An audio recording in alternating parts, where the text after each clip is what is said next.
Welcome friends to my channel. Friends, जैसा कि आपको पता है कि आज इवनिंग में आईबीपीएस पीओ का नोटिफिकेशन आउट हुआ है। तो सभी कैंडिडेट्स के मन में यही बात रहता है कि लास्ट ईयर का प्रीवियस ईयर कट ऑफ कितना था प्री और मेंस का। तो वही इसमें देखेंगे और थोड़ा नोटिफिकेशन के बारे में देखेंगे और ये भी देखेंगे कि हम लोग का फ़ोटो का साइज़ और बाकी सब डिटेलिंग क्या होनी चाहिए फॉर्म फिल करने के टाइम, जो कि हमें पता होना चाहिए।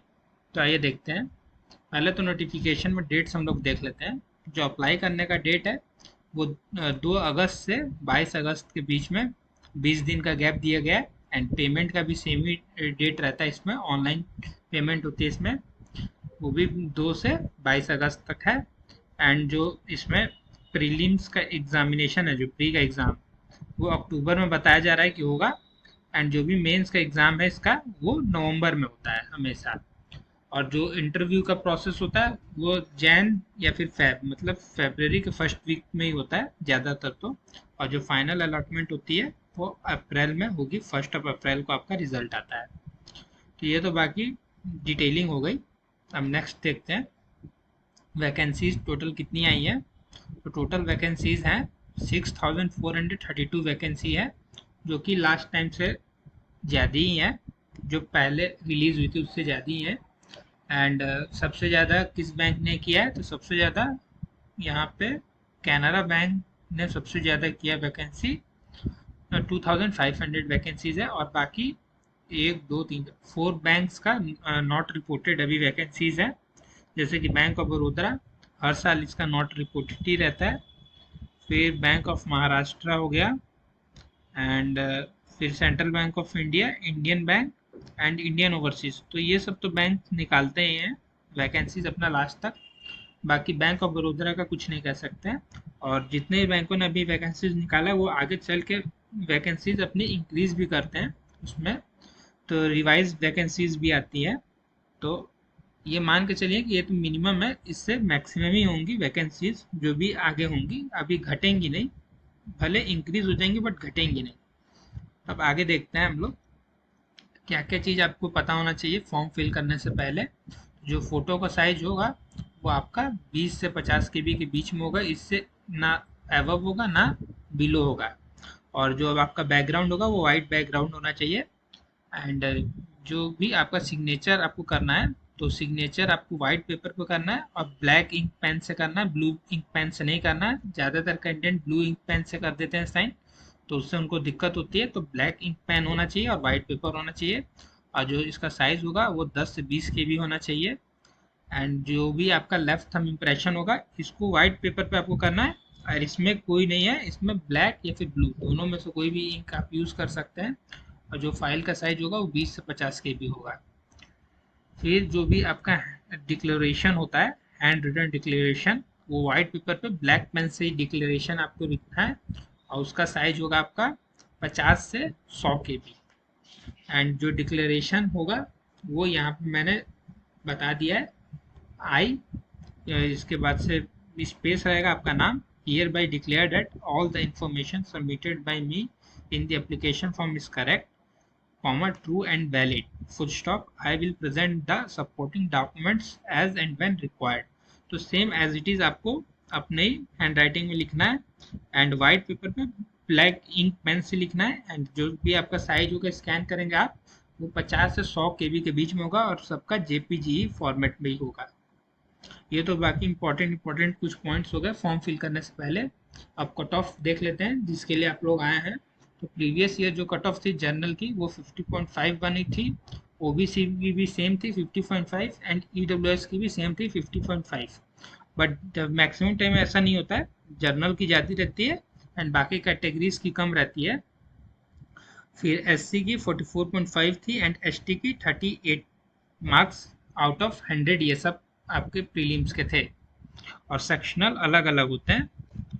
फिर मेंस की जो आपकी कट ऑफ बनी थी, वो जर्नल की कट ऑफ देख लीजिए 80.75, ओबीसी की 75.75, ईडब्ल्यूएस की 77.25, एससी की 65.5 एंड एसटी की 57.75।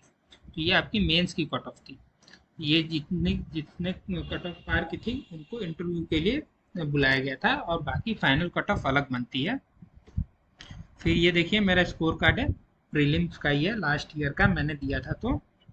तो नाम पढ़ सकते हैं आप, रोल नंबर, रजिस्ट्रेशन नंबर। और मेरा एग्ज़ाम जो था वो 4 दिसंबर को पड़ा था जनरल कैटेगरी से। एंड देखिए इसमें सेक्शनल कट ऑफ मैं दिखाता हूँ आपको। जो इंग्लिश की सेक्शनल कट ऑफ है, आउट ऑफ 30 में 10 बनी थी जनरल के लिए। एंड जो क्वांट की कट ऑफ है वो 9 बनी थी 35 में। एंड रीजनिंग में 10 बनी थी आउट ऑफ 35। एंड ओवरऑल जैसे कि जनरल की मैंने आपको पहले ही बताई थी 50.5 बनी थी। तो देखिए इंग्लिश में मेरा 15.75 आया मार्क्स, क्वांट में 19.75 एंड रीजनिंग में 28.75। ओवरऑल मार्क्स है 64.25। तो कट ऑफ से अच्छा खासा मार्क्स ऊपर है। तो आपको भी इस साल ऐसा ही अपना टारगेट बना के चलना है कि आपका कट ऑफ से ज़्यादा मार्क्स रहे। ये नहीं कि आपने देखा कि पिछले साल 50 बनी है तो इस साल भी 52 55 आ जाए, उतना करके आ जाए। नहीं, ऐसा नहीं कर सकते हैं, क्योंकि उससे पहले हम लोग की कट ऑफ 58 भी जा चुकी है। तो आपको 60 एवो भी अपना मार्क्स टारगेट करके चलना है कि 60 से ऊपर आए तो सही है आपका। फिर ये मेंस का है स्कोर कार्ड।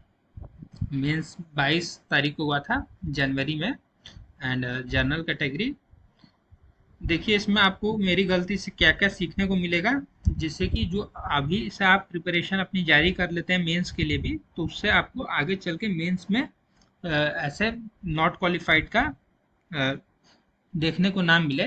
तो देखिए रीजनिंग में तो चलिए 15 सही है, बट इससे ज़्यादा भी हम लोग कर सकते हैं। जो मेन आपका रोल प्ले करता है वो होता है बैंकिंग अवेयरनेस। देखिए बैंकिंग अवेयरनेस में 9 मार्क्स आया। एंड इसकी देखिए कट ऑफ कितनी कम गई है, 3.75 आउट ऑफ 40। तो जिस कैंडिडेट का बैंकिंग अवेयरनेस और जनरल अवेयरनेस दोनों स्ट्रॉन्ग रहता है वो इसमें मार्क्स ले जाता है। तो जो उसका फाइनल जो मार्क्स बनता है उसमें उसका एवरेज ऊपर चला जाता है फाइनल मार्क्स का। तो आपको ज़्यादा अभी फोकस करना है, अभी से ही आपको फोकस करना है बैंकिंग अवेयरनेस और करंट अफेयर दोनों को। अभी से करते रहेंगे तो आपको फाइनल में अपर हैंड मिलेगा और आपका जो फाइनल वेटेज स्कोर बनता है वो ऊपर बनता है बाकी कैंडिडेट के मुताबिक। और जो इंग्लिश है, इंग्लिश में भी आप लोग अगर रीडिंग आपकी सही है और डेली आप तैयारी करते हैं तो इंग्लिश में अच्छे खासे मार्क्स आप लोग ला सकते हैं, जो कि आपको डिस्क्रिप्टिव में भी हेल्प मिलेगी इंग्लिश में। एंड मैथ्स में देखिए, मैथ्स में 9.25 बनी है cut off out of 60। And मेरे मार्क्स आए वो 20.75 मार्क्स हैं। तो मैथ्स में तो ठीक मार्क्स हैं। एंड जो डिस्क्रिप्टिव है 25 मार्क्स का होता है, वो ये सब चारों एग्जाम के बाद होता है, अलग से 30 मिनट का टाइम मिलता है उसमें होता है। और उसकी जो मैक्स कट ऑफ बनती है जनरल के लिए 10 रहती है, उससे ऊपर ही आपको लाना पड़ता है। अगर इससे बिलो लाते हैं तो आपके इसमें कितने मार्क्स रहें आप नॉट क्वालिफाइड रहेंगे इंटरव्यू के लिए। तो ये भी इंपॉर्टेंट रोल प्ले करता है डिस्क्रिप्टिव का, जिसमें कि एक लेटर होता है और एक ऐसे राइटिंग होता है। 2 पोर्शन में डिवाइड रहता है, एक 10 मार्क्स का रहता है, एक 15 मार्क्स का। तो टोटल 25 हो जाता है। तो मेरे 13 मार्क्स हैं। तो अभी से आपको ऐसे राइटिंग एंड लेटर राइटिंग की भी प्रैक्टिस करते रहना है, जिससे कि फाइनल अगर मेंस में आपको बैठने को मौका मिले तो मेंस में आप अच्छा परफॉर्म कर सकें और आपका फाइनल वेटेज मार्क्स स्कोर अच्छा है कि इंटरव्यू में अगर कुछ खराब भी जाता है तो फाइनल वेटेज से आप ऊपर रहें बाकी कैंडिडेट से। तो कट ऑफ बनी है 80.75 एंड मेरे मार्क्स थे 74। तो जो कि कट ऑफ से कम था, इसलिए मैं इंटरव्यू के लिए क्वालिफाइड नहीं था। बट उससे पहले मैं इंटरव्यू में जा चुका हूँ जो 2020 में पेपर हुआ था उसमें। तो उसका मैंने प्लेलिस्ट में होगा, आप लोग जाके देख सकते हैं कितने मेरे मार्क्स थे और कितना मेरे को इंटरव्यू में मार्क्स मिले हैं, जिससे कि आपको कुछ आइडिया मिले। और इंटरव्यू में कैसे कैसे क्वेश्चन पूछे जाते हैं ये भी मैंने वीडियोस में डाले हैं पहले के, तो आप प्लेलिस्ट में जाके देख सकते हैं। तो यही कुछ बातें थी जो आपके साथ डिस्कस करनी थी दोस्तों। Thank you friends.